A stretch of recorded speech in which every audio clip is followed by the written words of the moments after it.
Anastasia, and today we're going to be doing another technique from my stitch book series. Today it's going to be the French seam. If you'd like to check out other stitches and techniques from my stitch book series, the link is down below. Hey y'all, so if you didn't know, I have a Patreon page now. So if you're loving what I'm doing, it's another way you can support it. So hop on over to Patreon, check out all the cool new merch I have, and the link's down below. Also, don't forget to subscribe to my channel. To make a French seam, you're going to need your fabric, your matching thread, and a pair of scissors. Let's hop on over to the sewing machine. Today I'm going to be using the Husqvarna Viking Designer Epic 980Q. But you can use any machine that has a straight stitch on it. First thing you want to do is make sure you have your straight stitch selected at a normal stitch length. Now when you have your two pieces of fabric and you're creating your French seam, you want to make sure that your wrong sides are together first, which feels so wrong, but it's gonna turn out so right. So the thing about doing a French seam is that your first seam is actually half of what your seam allowance is. My seam allowance is a 1/2 inch, which means my first seam allowance is gonna be 1/4 of an inch. So with my wrong sides together, I'm gonna go ahead and make a 1/4 inch seam.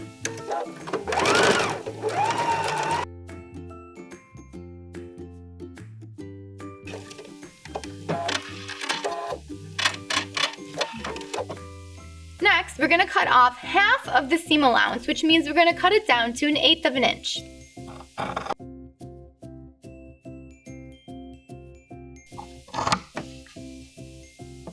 Now that we have the seam sewn together and half of the seam allowance cut off, we're gonna go ahead and iron the seam to one side. It does not matter what side you iron it to.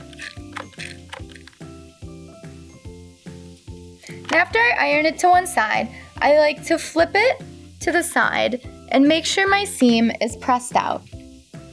And go ahead and press again. And now my seam is nice and flat and pressed out. So let's go ahead and sew it up. Don't forget that your seam allowance is 1/4 of an inch. Now just sew a seam all the way down.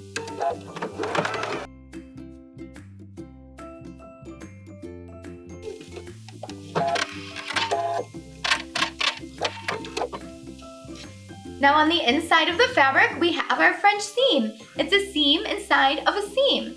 And on the outside of the fabric, you have a beautiful finished seam.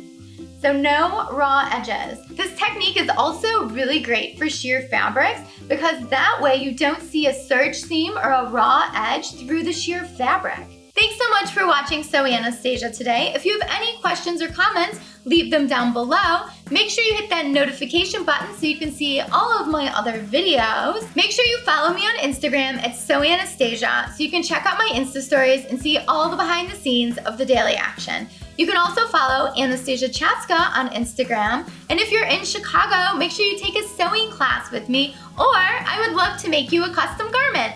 And if you're loving these videos, hop on over to Patreon and check out all the cool merch I have. All your support means the world to what we're doing. Thanks so much for watching. Bye.